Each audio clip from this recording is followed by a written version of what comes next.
Welcome back to True Stories Paranormal Survivor. I am super happy to be back on the radio today, as I always am, because I know you're used to me saying that. I just got back from Savannah, Georgia, and I cannot wait to share with you the experience that I had at one of the hotels. Now, as many of you already know, that Savannah, Georgia is one of the most haunted places in the world. If you ever want to do any hauntings any investigations for hauntings, you want to make sure you head on to Savannah, Georgia. Now, I stayed at the De Soto. I was there because of some things I had to do in Savannah, Georgia. And I also love historic hotels. I love historic buildings. I love historic places. I love historic buildings and cemeteries. Love, love, love. And if you are an investigator or any sort of clairvoyant or psychic or medium or that sort of thing, you get where I am coming from. So I am at the De Soto, and love, love, love. They have the absolute best, 100% most beautiful skyline views. If you request one of their rooms that are beyond 5th or 6th floor, okay? And so I was in I was actually in room 807 at the De Soto. And I was literally mesmerized by their skyline. And I really wanted to get a video of how beautiful it was at night. Now, when I had gotten back to the De Soto and before we had gone into our room, I literally was torn to a particular place in the hotel. And I kept trying to get to that place. And so my husband was like, no, there's nothing back there. Come on in the room. Nothing back there, just some rooms. So I come into our to the hotel room. And as I walk over to the windows, of course, you got these, there is a balcony. And you have these sliding doors. I'm saying windows. They're sliding doors. And I am literally mesmerized. And I'm literally pulled to these sliding doors. And I am trying to get to that view. Now, typically, I am the type of person who wants absolutely nothing to do with heights. And especially, not really heights, but if I am on 8th floor, 12th floor, 15th floor, anything like that, I try to steer clear of the balconies. And I literally have zero interest in the balconies, honestly. But on this particular day, which was just a couple of days ago, I was pulled to the balcony. And my daughter kept saying, Mom, stay away. This is a very old hotel.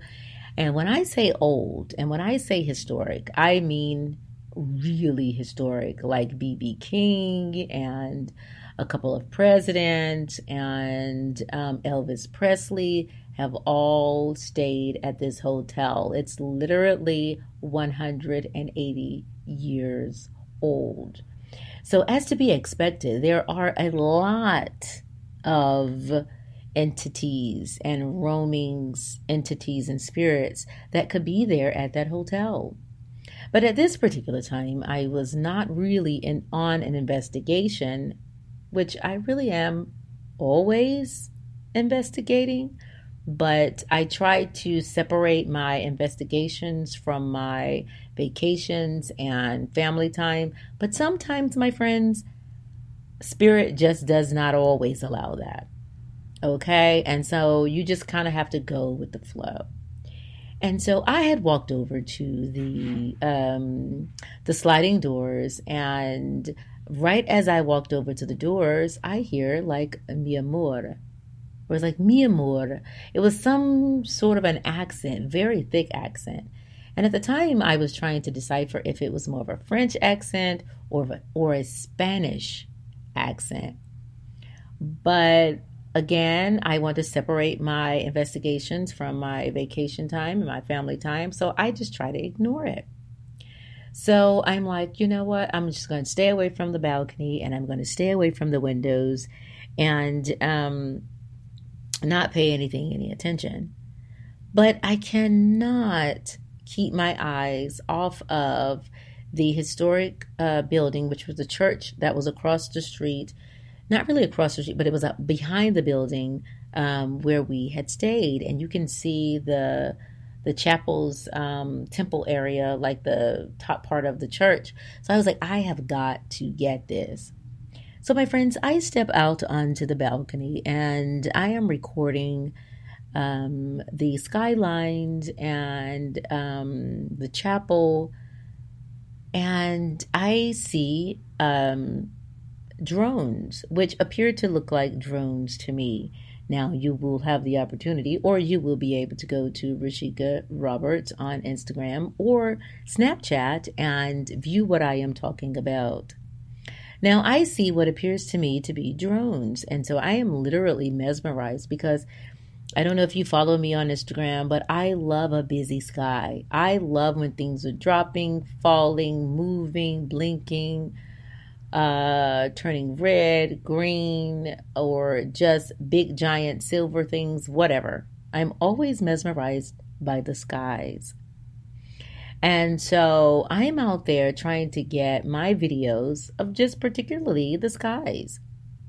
And I see what appears to me to be a drone. And I think it's a drone. And I believe right now that it is a drone because it is blinking red and green. So somewhat red and it moved in lines, not like wildly or like a bird or kind of awkwardly. It moved in lines. It went up, it came down, it went left, it went right. So for me, that was a drone. Now, there were a lot of different things in the sky that were kind of blinking and moving, but they were more of a hovering. And so I was like, this is absolutely amazing. There were things in the sky that were just hovering, big balls of light. And so I'm like, this is great. I'm really going to be getting some really good footage. Now, this entire time, my friends, I am spending more time trying to get the lights in the sky. No big deal. Drones. I love a good busy sky. So later on that night, I couldn't really get comfortable. I couldn't sleep. I never, ever, ever get comfortable in hotels. I don't sleep when I spend the night with family. I don't sleep when I spend the night with friends or in hotels. So I couldn't sleep. So I grab my phone and I'm going through my pictures and I go, oh my gosh, I see something.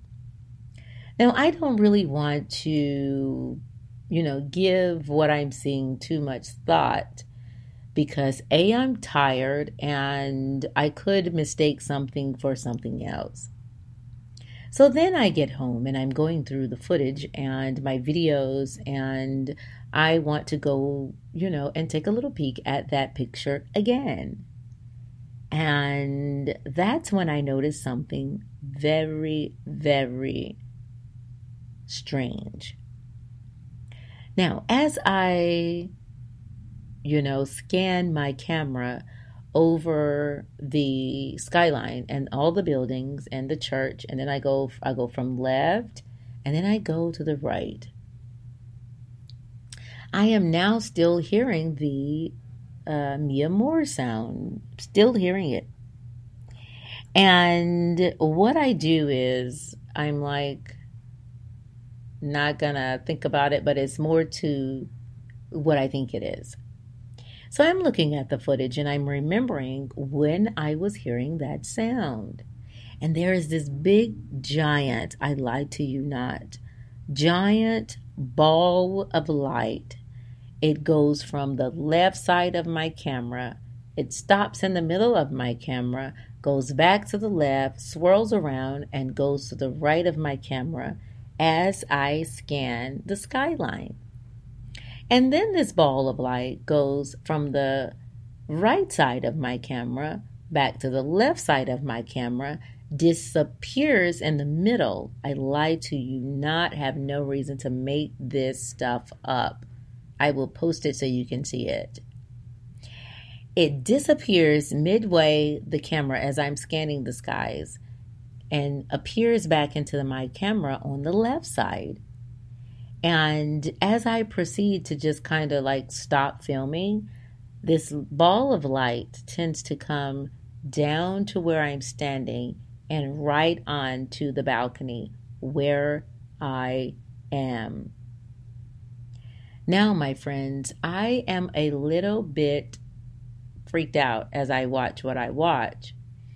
And I'm on my couch and I'm going, what was that?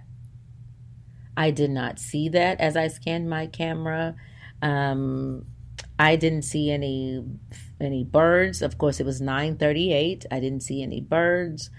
There were not any bugs just flying through, and around my camera. The sliding door was wide open. So it literally was just me and the hotel behind me, the room. So there was nothing to give off a glare. And so now I'm thinking in my head, what the heck was this? I literally asked myself, my friends, what in the world was this? And when I say that sentence, the name Maribel pops up. And I cannot wait to give you more about that when we return, on tomorrow.